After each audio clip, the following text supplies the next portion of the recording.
நான் உங்கள் structure engineer Ziauddin. இன்னைக்கு நம்ம எந்த ஏரியா பற்றி பார்க்க போகிறோம் அப்படின்னா ரூஃப் ஸ்லாப் பற்றி பார்க்க போகிறோம். இன்னைக்கு நம்மளோட ஒரு கன்சல்டிங் சைட்டில் தான் நம்ம நிற்கிறோம். இப்போ இங்கே ரூஃப் ஸ்லாப் ஒர்க் போய்கிட்டு இருக்கு. ஃபர்ஸ்ட் ஆஃப் ஆல் ரூஃப் ஸ்லாபை பொறுத்த வரைக்கும் ஃபர்ஸ்ட் நம்ம என்ன தெரிஞ்சுக்கிறோம் அப்படின்னா ஒரு ஸ்லாப் ஒன் வே ஸ்லாபா டூ வே ஸ்லாபா அப்படின்றத நம்ம தெரிஞ்சுக்கணும். இப்போ ஒன் வே ஸ்லாபா டூ வே ஸ்லாபா தெரிஞ்சுக்கணும் அப்படின்னா அது எப்படி நம்ம தெரிஞ்சுக்கணும் அப்படின்னா LY by LX greater than 2 அப்படின்னு சொல்லி நமக்கு கோட் ப்ரொவிஷன் சொல்லுது. அதாவது எல்ஒய்ங்கிறத கிரேட்டர் ஸ்பேனாகவும் எல்எக்ஸ்ங்கிறத ஸ்மாலர் ஸ்பேனாகவும் எடுத்துக்கிறோம். Greater span divided by smaller span போடும்போது 2க்கு கம்மியா இருந்தா டூ வே ஸ்லாப்னும் 2க்கு அதிகமா இருந்தா ஒன் வே ஸ்லாப்னு நம்ம சொல்றோம். எடுத்துக்காட்டுக்கு நம்ம ஒரு ஸ்லாபை பார்க்கலாம்.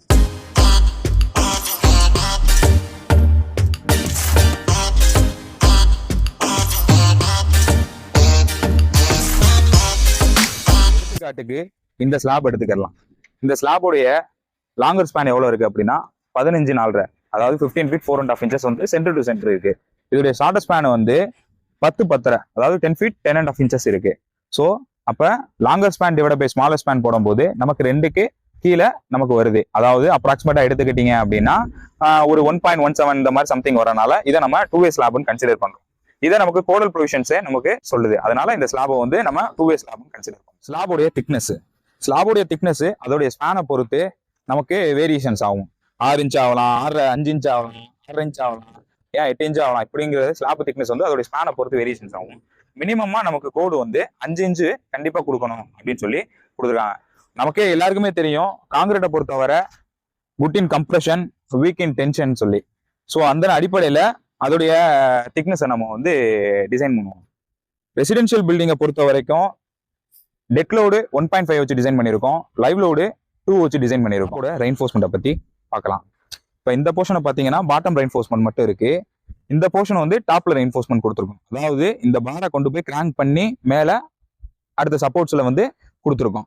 அது ஏன் கொடுக்குறோம் அப்படின்னு பார்த்தீங்கன்னா இந்த நடு போர்ஷன்ல ஏற்படக்கூடிய பெண்டிங் மூமெண்ட்டை, பாசிட்டிவ் பெண்டிங் மூமெண்ட்டும் அந்த எட்ஜ் சப்போர்ட்ஸ்ல 4 பக்கம், இப்போ டூ வே ஸ்லாப்ன்றப்ப 4 பக்கம் சப்போர்ட்ஸ் இருக்கும். அந்த 4 சப்போர்ட்ஸ்லையும் ஏற்படக்கூடிய நெகட்டிவ் பெண்டிங் மூமெண்ட்டையும் ஏன்னா நம்மளால இந்த கிராங்க் பார்ஸ் கொடுக்கறதுனால பெண்டிங் மூமெண்ட்னால ஏற்படக்கூடிய ஃபெயிலியர்ஸை கண்ட்ரோல் பண்ண முடியும், ஷேர் ஃபோர்ஸனால ஏற்படக்கூடிய ஃபெயிலியர்ஸை கண்ட்ரோல் பண்ண முடியும், பிரிட்டில் ஃபெயிலியரை அவாய்ட் பண்ண முடியும். இது போக இதை நீங்க அதாவது நமக்கே தோணலாம் இதை வந்து ஒரே பாராவே நீங்க டாப்ல போட்டுலாம் அப்படின்ட்டு. இப்படி போடாம நமக்கு எங்கனக்குள்ள பெண்டிங் மூமெண்ட் நம்ம கண்ட்ரோல் பண்ணணும், எங்கனக்குள்ள பார்ஸ் தேவைப்படும் அங்கே மட்டும் கொடுக்கறதுனால நமக்கு இந்த போர்ஷன்ஸ்ல டாப் ரெயின்ஃபோர்ஸ்மெண்ட் வந்து குறைஞ்சிருது. அதனால இது ஒரு எக்கனாமிக்காவும் நம்ம ஆஸ்பெக்ட்லயும் நம்ம இதை பார்க்குறோம். இந்த ஸ்லாப் ரெயின்ஃபோர்ஸ்மெண்ட்டை எப்படி பறத்துவாங்க, எப்படி பறத்தணும், கிராங்க் பார்ஸ் எப்படி அடிக்கிறாங்க, எவ்வளோ கிராங்க் லென்த் கொடுக்கணும், இதை பத்தி ஒரு சின்ன இது பார்க்கலாம். எப்பவுமே ராடு பறத்தும் போது பாட்டம் ஸ்டார்டர் ஸ்பேன்ல வந்து மெயின் ரெயின்ஃபோர்ஸ்மெண்டா இருக்கணும். அதாவது ஸ்டார்டர் ஸ்பேன்ல முதல்ல ராடு பறத்திடணும், அதுக்கப்புறம் லாங்கர் ஸ்பேன்ல ராடு பறத்தணும். இது ஒன் வே ஸ்லாபுக்கும் பொருந்தும், டூ வே ஸ்லாபுக்கும் பொருந்தும். கிராங்கோடைய எவ்வளோ கிராங்க் அடிக்கணும், எத்தனை ஆங்கிள் கிராங்க் அடிக்கணும் அப்படின்னா பீமுடைய டெப்த்துக்கு ஏற்ப 45 டிகிரி அல்லது 30 டிகிரி இந்த ஆங்கிள் வந்து நம்ம கிராங்க் பார் வந்து உழைச்சு நம்ம கொண்டு போகணும். டிஸ்கண்டினியூவா இருக்கு, அடுத்த ஸ்லாப் வந்து கண்டினியூட்டி இல்லை அப்படின்னா 0.1 டைம்ஸ் ஆஃப் லென்த், இந்த லென்த் எவ்வளவோ நம்ம அவ்வளோ கிராங்க் இங்கே கொடுத்தா போதுமானதா இருக்கும்.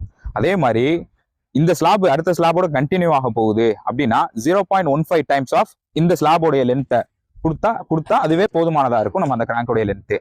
அதே மாதிரி இங்க இருந்து அடுத்த ஸ்லாபுக்குள்ள நம்ம ரெயின்ஃபோர்ஸ்மெண்ட் கொடுக்கும்போது இந்த ஸ்லாபோடைய ராடை 0.3 டைம்ஸ் ஆஃப் அந்த ஸ்லாபோடைய, அதாவது S2 ஸ்லாப் இருக்குல்ல அந்த ஸ்லாபோடைய லென்த்தை மல்டிப்ளை பண்ணி நம்ம அந்த லென்த் மட்டும் கொடுத்தா போதுமானது. இது எல்லாமே நமக்கு IS 456 கோடல் ப்ரொவிஷன்ஸ் வந்து நமக்கு சொல்லியிருக்கு.